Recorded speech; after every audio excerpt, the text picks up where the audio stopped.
you give an example of a genetic mutation or an evolutionary process which can be seen to increase the information in the genome?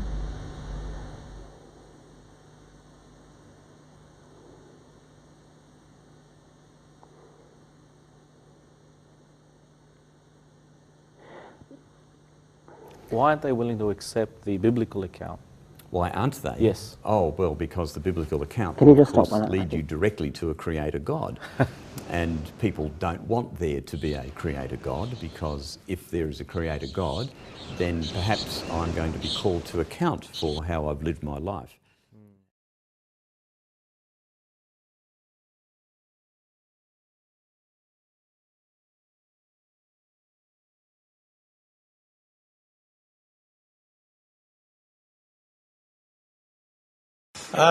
Well, I know from the Christian point of view, God loves everybody, that every genuine motion towards the truth is a motion towards God, and when an atheist dies, like everybody else, they'll be judged on the extent to which they have moved towards goodness and truth and beauty. But in the Christian view, God loves everyone, except those who turn their back on him through evil acts. Oh, so atheism not an evil act? No, not well. No, I don't. In most cases, it's not. So there are many honest well, atheists. I mean, I guess to get to the point of the question, I suppose. I mean, he may be having a little wager here, but is it possible for an atheist to go to heaven?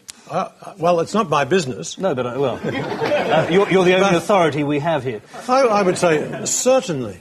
Yeah. Certainly.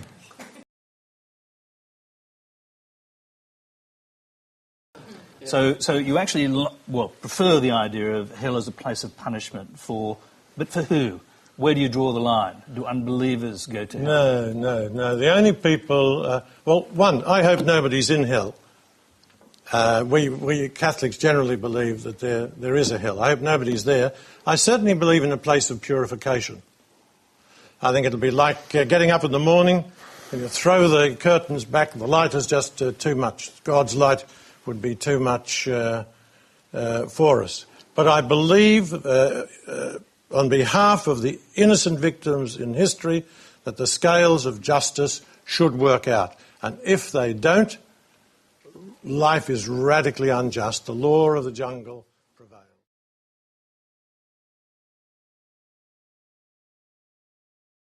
It is the business of a cardinal. Okay, let's go to the Cardinal.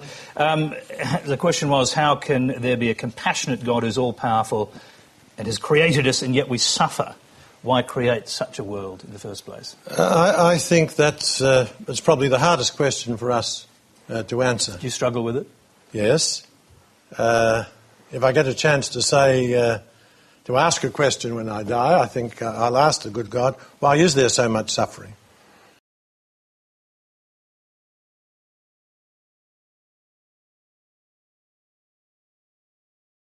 On her body, cancer and blindness had taken its toll by now.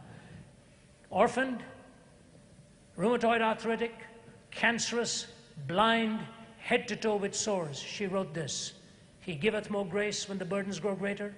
He sendeth more strength when the labors increase. To added affliction he addeth his mercy.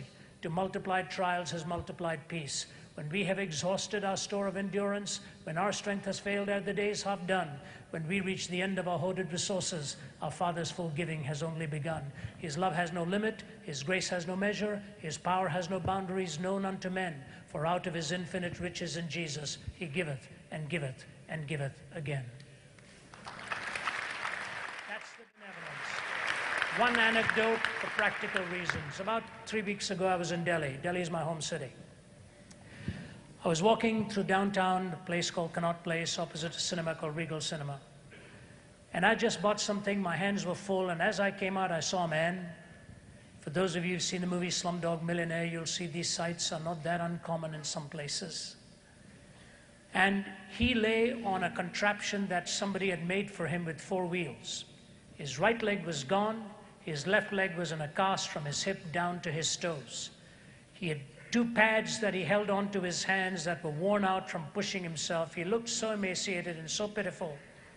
And as I was walking past him, I looked at him and my heart just sank, and I walked by. And I thought to myself, how can I do that? How can I do that? The problem in a setting like that is you do it for one, and before you know it, there's 20, 30 surrounding you, and you can't even get out of there. And I walked back, and I just got on my haunches and looked down at him. I put my hand in my pocket. I took out a bill, which is a lot of money for him, but small for us. It was a 100-rupee note, which is about $2. I scrunched that 100-rupee note in my hand, looked at him and looked into his eyes, and opened his palm and put it into his hand so that nobody else would see it. He craned over like that, and he saw it was 100 rupees. He was desperately trying to grab me, and he said, "Khuda aapko bhala kare, Sahib ji," which literally means, "Revered sir, may God richly bless you." He had so little. He recognized that gift as a gift from God. Those of us who are believers are God's hands in benevolence to lighten the burden and the pains of this world. And if we don't do that, we are not being godly in our lives.